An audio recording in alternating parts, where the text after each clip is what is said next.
Welcome back to the deep dive. So, for the past several weeks, we have been really immersed in this extensive series, taking a close look at the golden path strategy for financial independence. Yeah, and if you've been following along, you'll know we've gone through the whole blueprint. We have the three stages: consciousness, resilience, and growth, and all 13 of those sequential steps from the architect Tamir Hacham. But today, we're doing something a little different. I think it's important to state that up front. Right. We are not going back over each individual step. We've already covered those, I think, pretty exhaustively. For sure. This deep dive is more of a conceptual synthesis. That's a great way to put it. It's like we're pulling the camera back. We've been looking at the bricks. Now we want to see the whole building. Exactly. Our mission today is to connect all those pieces, into one single continuous operating system, to really see how stage I flows into stage 2 and how that foundation is what makes stage 3 even possible. And I think the main takeaway, the thing that's really driven this whole series, is this idea that financial independence, it isn't a number. It's not some destination you arrive at one day. It's a process. It's a protective system. It's something you design and build. If you only focus on that final number, you completely miss the engineering that you need to get there and to stay there. Okay, so let's start with that core philosophy. Yeah. Because this is where the golden path really flips conventional wisdom on its head. It does. The core principle is counterintuitive. Mm-hmm. You have to achieve financial independence first, and then you build wealth. And that distinction is it's paramount. Most people lump them together, but they're fundamentally different things, especially when you talk about security. Okay, let's unpack that. For anyone listening, what is the functional difference between wealth and financial independence in this model? So wealth in this context is just a result. It's a snapshot in time. The amount of assets you have on a particular day. It's the number on a balance sheet. But the key here is that if that number isn't supported by a robust system, it's incredibly fragile. It's actually prone to catastrophic failure. And the sources talk a lot about this, what they call the flaw of fragility. They argue it affects high-income earners the most, which seems backward. Well, think about a top professional, a surgeon, a corporate lawyer, someone who makes a huge salary. Right. They might have millions in assets on paper, but their entire financial life depends on trading their time and their very specific skill for money. So the income stream is the weak point. Exactly. If they get sick, or if AI disrupts their field, or they just get fired, that massive wealth starts to crumble immediately. Why? Because the underlying system, the thing that generates income without their labor, it just isn't there. FI is the shield against that exact vulnerability. I get the defense part, but for someone making, say, $500,000 a year, the urge is to maximize returns now. Of course. Building this whole intricate system first feels like leaving money on the table. Yeah. How does the golden path push back against that? It pushes back by arguing that it's fundamentally inefficient to do it the other way. It's dangerous. The whole structure rests on 3 sequential principles. You can't skip them and expect the house to stand. Okay, so let's walk through those 3 non-negotiable principles. The sequence is everything. It is. First is identity before action. And this is, frankly, the hardest part. It's all internal. The mindset shift. It's moving from being a survivor, always reactive, consuming what you earn, to an asset owner, proactive, strategic, deploying capital. If you don't nail down that psychological shift, any wealth you build will just get eaten by the old habits. So get your head right before your finances. Then what? Then you move to defense. The second principle, resilience before growth. This is where you secure the base. Plug the leaks in your budget, get rid of bad debt, build your emergency fund, set up that financial firewall. You're weatherproofing the house. Precisely. You have to stabilize the structure before you even think about adding a new wing. And if you follow that order identity, then resilience. What's the outcome? The third principle, which is that wealth is a consequence. It's not something you chase. Once you have the right identity and that secure foundation, growth and compounding become the almost automatic, inevitable outcome of the system you built. That framework really clarifies the why. Why stability has to come before growth. So let's trace that flow through the 3 big stages, focusing on the logic that pushes you from one to the next. Okay, so the journey starts, and it has to start entirely internally. That's stage I, consciousness. Right.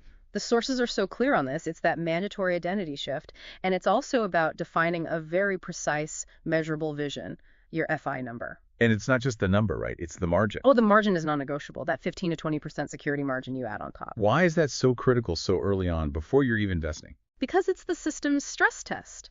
It's building in a buffer for reality, for inflation, for market crashes, for life happening.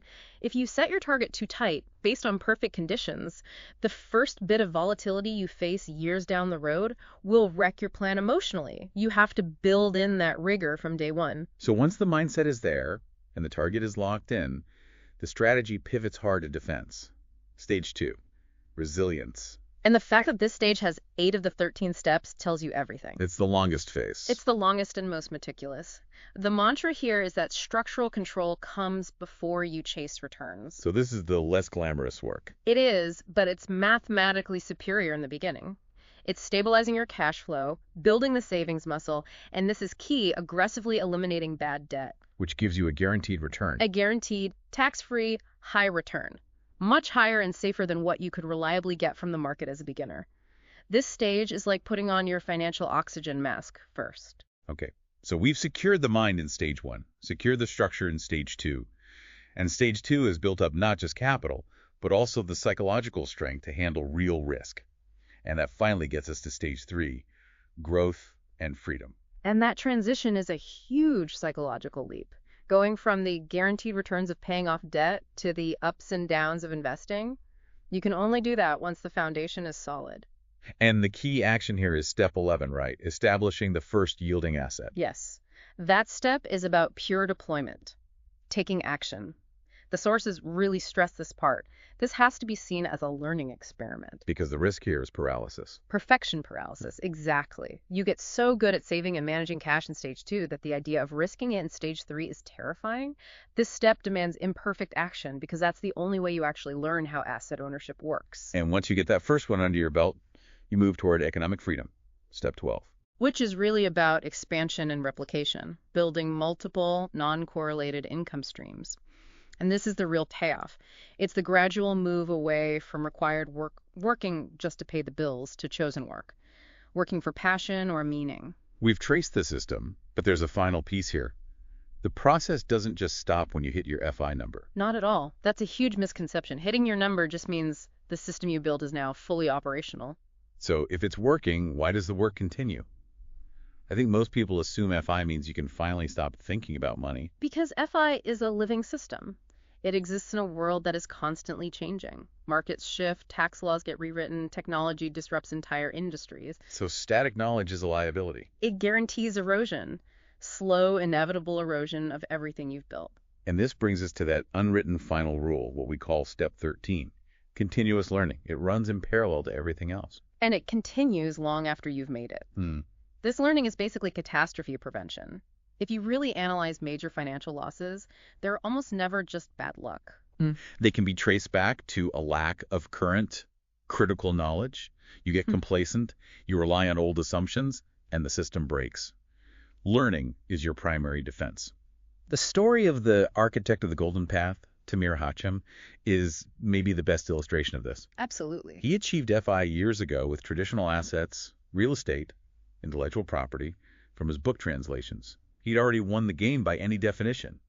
But he didn't stop. He didn't just sit back. He kept studying the data, he observed the trends, and he saw how the nature of assets was fundamentally changing. He realized that while his physical assets were stable, they didn't have the leverage or the scalability of the new digital economy. Which led him to a massive strategic pivot, one that most people in their late 50s or 60s would never even consider. He shifted his focus to building a digital asset.